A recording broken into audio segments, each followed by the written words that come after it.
Sanibonani, welcome back to enye ivideo. Ngiyabonga kakhulu ukuthi ungeneke. Ngicela usubscribe mangaba ka subscribe, like ivideo, share ivideo. Konke kumahhala you guys. Thank you so much for coming. Kunodaba lokangizwe bafethu hayi uhleze ungizwe enamacala angapheli. Usephindwa abasenkingeni njalo you guys emva kokulahlwa ke icala lele lokucwasa kwabathandana nobulili bofanayo.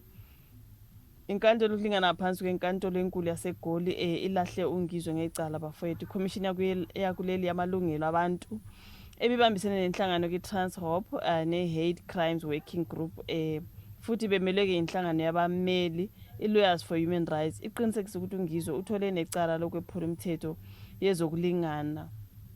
So i-commission ithi yaqala yazama ukuba lolu daba luxazululwe ngaphandle kwenkantolo kodwa kwanhlangazimuka nomoya yakhe ithe izame ukuxazulula lolu kungaboni ngasolinye nongizwe ngokumnxusa ukuba ayeke ukushicilela ke nokusabalalisa izinkulumo ezicwasa umphakathi ongama-lesbian, gay, bisexual, transgender, queer, questioning, intersex, if you know you guys, LGBTQII+, okay, nokusisa izinkulumo ezibachukuluzayo ezinkundleni zokuxhumana kungakapheli nje amahora awu-24 nokuba nje axolise futhi exoliseni kwakhe asho ukuthi izinkulumo zakhe zibe namuphi umthelela. Yengeze ngokuthi ke ithi ungizwe wanqaba ukwenza ke owacelwa yiCommission, wanqaba ukuxolisa kunalokho nje wayelokhu ekhuluma esidlangalaleni ethi usamile ezinkulumeni zakhe. Uyakuthanda ke ungizwe uthatha usamile ngalokho akushilo nakumalema ukuthi hayi ngiyaxolisa ke kodwa akusho ukuthi ngokuxolisa ngungizwe loyo bafethu ayangeke. So inkantolo ke yokulingana ibheke uxhaxwa lamacala lama-video nemibhalo eyashicilelwa phakathi kukaSeptember 30 no-October 6, 2025 kanye ke nemashi eyayikwamayimayi eGoli ngo-October 5, if you do remember you guys. So ke lana baqhubeka bathini ke inkantolo ithola ukuthi ke ukuziphatha kwangizwe kwakuphula imithetho esesigabeni u1011 no6. Inkantolo iyaleleke ukuthi ungizwe avalwe unomphela ekushicileni izinkulumo ezicwasa abantu abathandana nobulili bofana nobabo nokuba kanqandwe ekuhleleni nasekubambeni iqhaza emibhikishweni.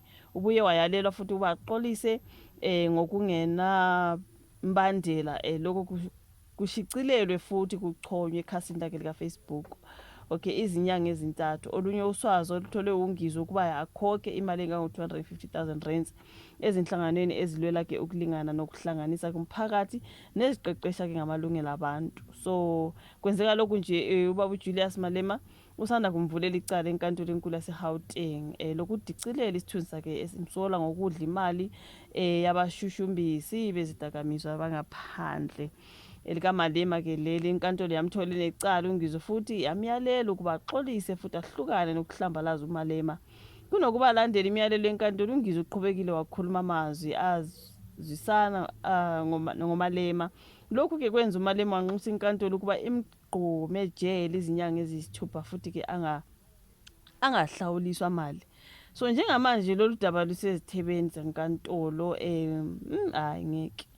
Enye ke inhlangano yomphakathi ongamandiya iSouth African Hindu Dhamma Sabha you guys ivulela ungizwe icala lokucwasa hayi ngeke.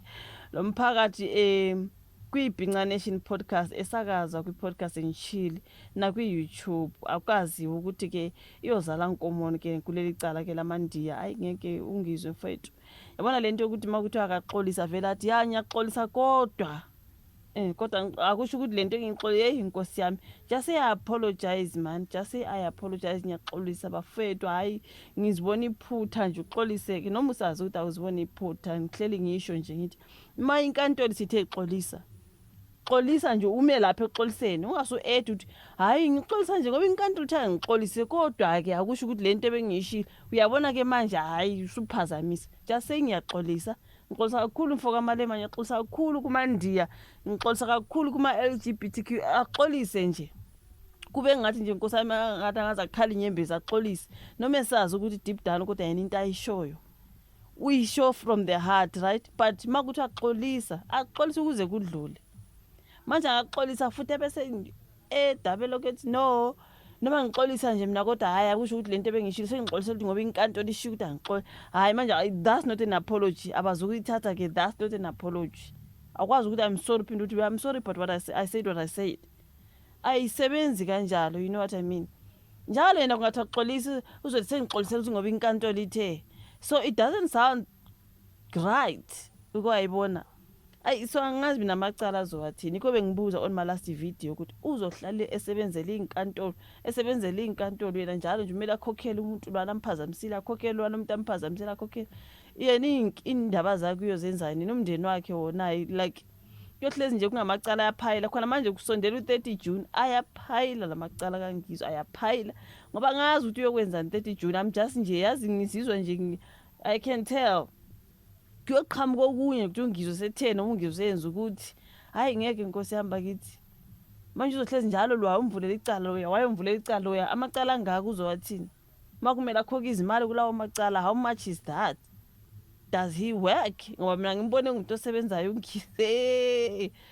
Does he work? Hayi ngeke bafethu kunzima. Hayi ngeke asazi inkosi yami. Hayi umbono wakho on the comment section. Uyilike ivideo, subscribe, ushare, sobona kwelandelayo. Bye.